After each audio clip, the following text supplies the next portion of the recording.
We have finally reached the finale of the Gnosticism series. This episode will probably be the most controversial.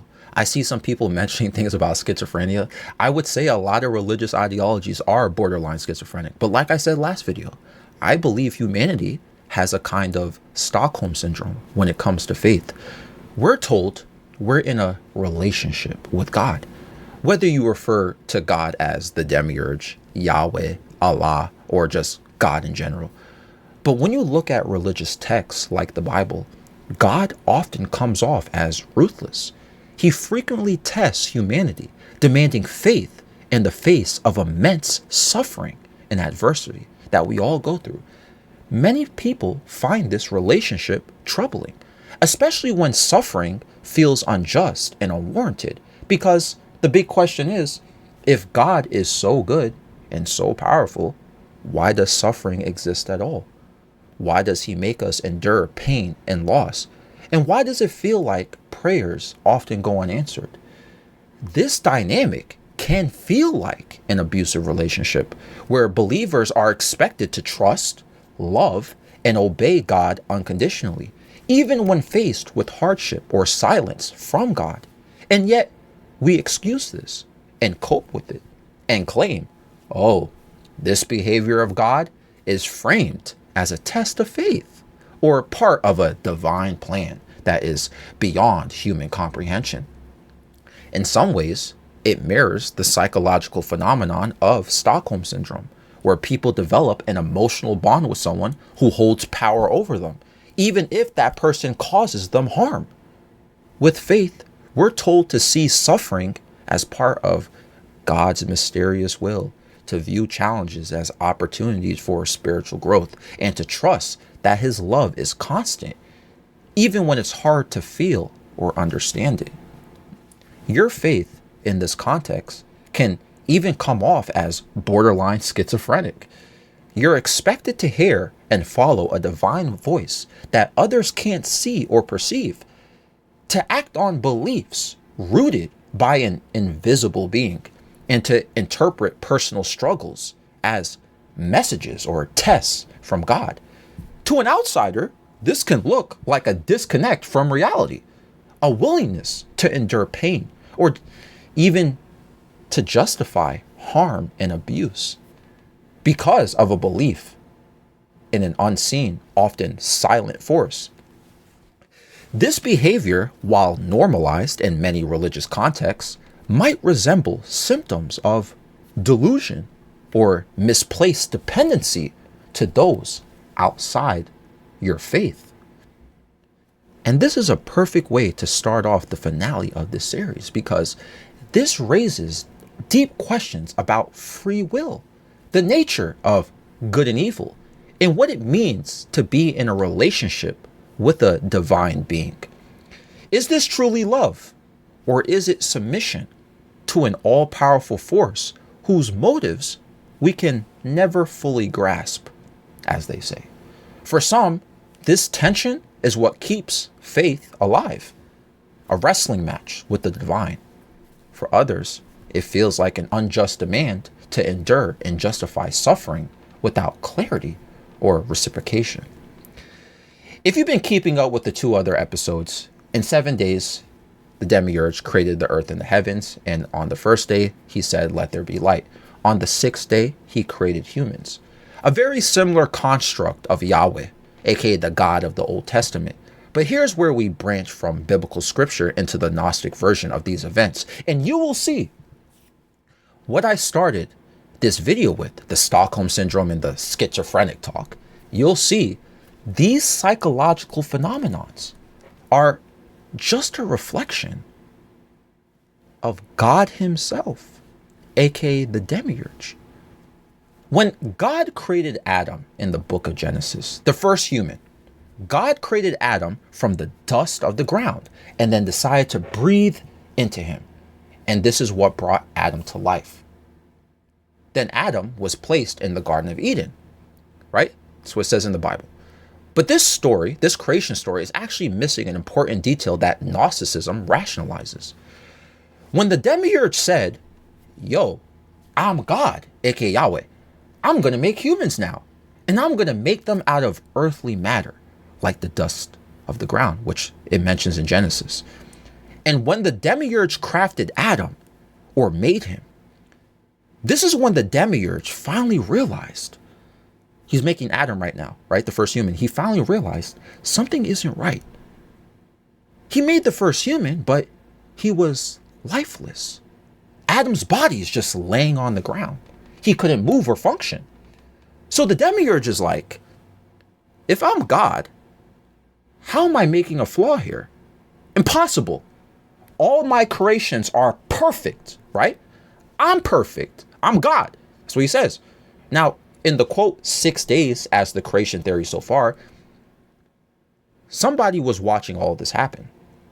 If you remember from the other 2 episodes, Sophia, the eon that created the demiurge to begin with, although she created him by mistake and fled back to the pleroma, during those 6 days, God was creating the earth, or demiurge was creating the earth.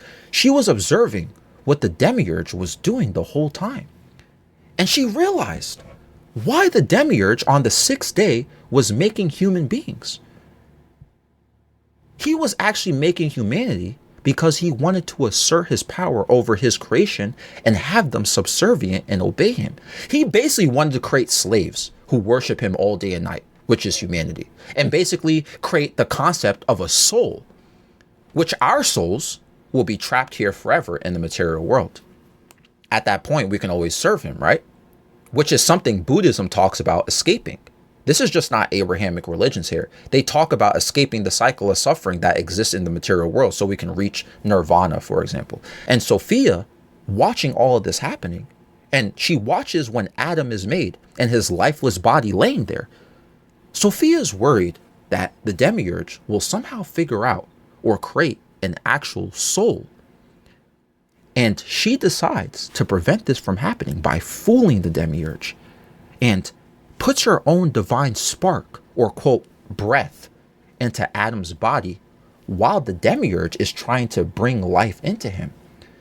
And suddenly, when she does this, Sophia, Adam rises, the first human, no longer lifeless. The demiurge breathing into Adam moments ago, not knowing that, the truth was Sophia brought him to life in reality. So when you read in the Bible, God decided to breathe into Adam and making him from the dust in the ground, the demiurge, being ignorant of Sophia's presence, believes he was fully responsible for the creation of Adam, for the creation of humans. So there, Adam was placed in the Garden of Eden. Now, in Genesis, Eve was born from Adam's rib. Yes, that is not biologically possible, I know. But that's what the Bible says. In Gnosticism, the demiurge creates Eve the same way, from the ground up. Also, Sophia does the same thing with Eve and fools the demiurge by breathing life into her. So boom, we have Adam and Eve, right? But the demiurge and the archons are a little puzzled by their behavior. Adam and Eve, they're puzzled by them because they don't seem completely subservient to the demiurge, since Sophia was the one who actually put the soul inside of both of them. But again, the demiurge and the archons don't know that. So this is where we enter the Garden of Eden story, the whole arc, right? And I talked about this point in an older video long ago, and people got so mad at me about this. But prepare to hear it again. While Adam and Eve were roaming the Garden of Eden, Sophia is watching over them from the pleroma, as such as the demiurge in the material world. So you got 2 people watching over Sophia and the demiurge and the archons, right? And as Sophia is watching over them, she sends an essence of herself down to earth and places it inside of a serpent. And the serpent confronts Adam and Eve. And the serpent tells them, yo, eat this fruit that I infused with knowledge. It will liberate you. It will give you freedom, intellect, and true wisdom. And this is where people got mad at me. In major religions, this serpent is considered Lucifer, or the devil. Lucifer tried to educate us and give us knowledge. He wanted us free from God's bindings. Even in Christianity, they'll tell you that. Like, well, is it stupid to have knowledge? Answer this question. Anybody watching the video, is it stupid? Is it cool to be ignorant? Right? If eating this apple makes you intellectual and wise and have spiritual awakening, Wouldn't that be a good thing? Lucifer tried to save us. People don't want to hear that though, because the purpose of the Garden of Eden story is to not disobey God, no matter what you're tempted with, right? Even if you are given complete divinity by some serpent, right? That's the whole point. Don't disobey God. In Gnosticism, this serpent is considered a messenger from the pleroma. Rather, the serpent is considered a positive entity. Or this serpent is also considered Sophia's direct essence as well, which is positive, trying to save us and make us know the hidden truth of spiritual liberation. And both Adam and Eve ate the fruit. Both of them became enlightened and started to feel liberated, spiritual freedom and knowledge. The demiurge recognizes this out of nowhere, and he's furious. He recognized that Adam and Eve have more divine spark than him. Not power, but divine spark. So as a result, he decides that he's going to punish them. He's going to punish humanity. He's going to trap all humans in the material world forever and suppress their connection with the highest divine source. And if you watched last video, this is where I mentioned, I kind of jumped ahead when I did this. This is where I mentioned the 7 heavens that the demiurge made were barriers. This is where I mentioned the demiurge traps us within this existence. You die, you go to one of those 7 heavens, you bounce back because there's a barrier, and then you enter right back to earth, the reincarnation cycle, and they just feed off of you. This is our punishment because Adam and Eve decided to eat the fruit. It's kind of similar to the Bible, right? Introduced, all of humanity is cursed to never see true spiritual awakening and liberation ever again. But he thinks it's just Adam and Eve who are spiritually awakened and have a divine essence. The demiurge thinks that. Yet, remember, Sophia put that essence into them. Gave them that divine spark to even Adam and Eve to even become alive, right? And then Sophia basically boosted them up by having them eat this, quote, forbidden fruit from the tree of knowledge. It's literally in the name, tree of knowledge. Like in the garden. So as Adam and Eve start to have children and the population start to grow, the demiurge is like, bruh, how come none of these people listen to me? They are my creations. Everything else in this universe works how I want it to work, besides humans. So the demiurge, he's still ignorant, by the way, that Sophia is the reason for this, why the humans don't listen to him or follow his instructions like that. So he says, all right, you know what? I'm purging everything. I made these humans. They're not listening, not truly subservient, and they have some essence in them that kind of makes me worried. And the archons are worried too. And the demiurge feels threatened by this divine spark inside of humans. He started to grow angry, seeing humanity begin to recognize their connection with the pleroma or some divine source that is stronger than him and true divinity, right? So he decided that he's going to flood the whole world. It's over. He's destroying everything. But he warned someone before doing this, because he still wants, remember why he made human. He wanted a subservient like race or something, right? So he said, you know what? He tells someone named Noah. At least that's what he's called in the Bible. In older civilizations, that mentioned the Great Flood, Noah is called something else. He tells Noah to build a boat. And while this flood goes on, Noah, will be the one and his family to help repopulate, since Noah is such a good servant of the demiurge. Despite Noah having divine senses, Noah's ignorant. And after the whole flood, in the Noah's Ark situation, Noah ends up beginning to repopulate with his family and pushing the ignorance and the subservience of the demiurge into the new population, in which at this point, they called the demiurge, or God, Yahweh. Now, time goes by. Civilizations begin to grow. The worship of Yahweh it gets more advanced, right? It gets more developed. At this point, it's called Yahwehism. It's not called Judaism yet. It's just Yahwehism that the descendants of Noah are worshiping and giving their faith to. After he tried to wipe out civilization. Just want to talk about with Stockholm Syndrome, okay? Bro just committed the biggest purge ever, and people are afraid of him, yet worshiping him because he loves you. Out of fear, though, right? You're scared. He loves you, right? You're scared of him, though. And this continues after he just tried to wipe you all out, right? And this continues at this point in history. Later on, let's move up in the timeline here, move past. Later on, the Israelis who worship Yahweh are slaves in Egypt. We're in the book of Exodus right now, second book of the Bible. And if you read this book or know the Bible story, what does God / Yahweh / the demiurge do in the book of Exodus? The demiurge does not like seeing his worshipers, who actually listen to him by his ignorance, be slaves. So he begins to put plagues all up in Egypt. He tells the Egyptians to free his people, free the Israelis. Now listen, turns the Nile River to blood, a death of everyone's firstborn son. All the domestic animals begin to die, frogs all up in the floor. You know what I'm saying? Yahweh / the demiurge wasn't playing. If you worship him, the creator of this material world, you got protection. Rather, what also happens in the book of Exodus, Moses goes to Mount Sinai and gets the 10 commandments from Yahweh himself. One of those commandments, if you watched last episode, it sounds very familiar what I'm about to say. The first commandment, y'all know it?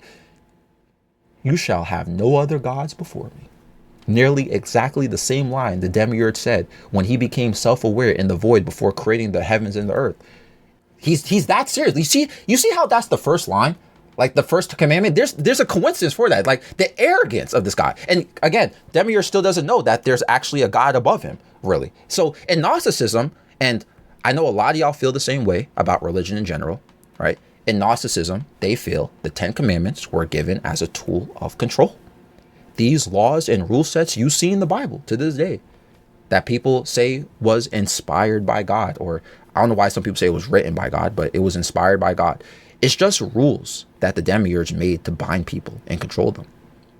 That's what Gnosticism feels about it. At this point of all this happening, right? We're going through like a whole Bible timeline, the whole book of Genesis, the whole book of Exodus timeline, right?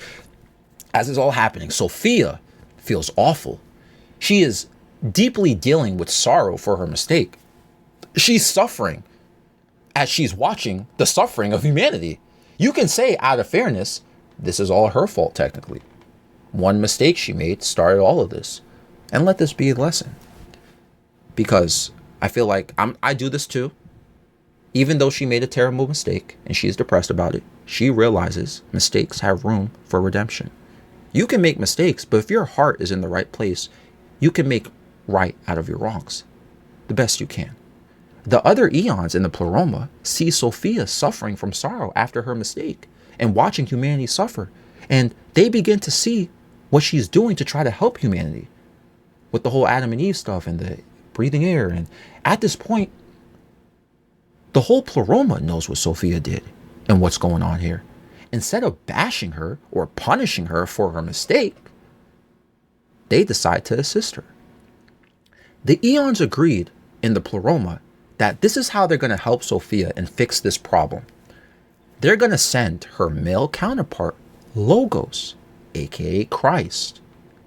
They all agreed that Logos, or Christ, his mission will be to awaken humanity and redeem Sophia.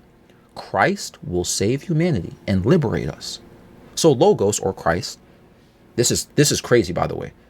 He descends through the 7 heavens, completely bypassing and neutralizing the archons who guard the realms.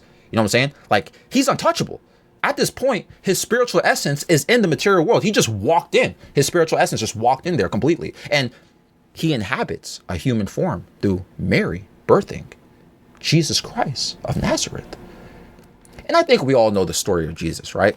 But in Gnosticism, I think this is a very big parallel to how Jesus is perceived in some forms of Catholicism.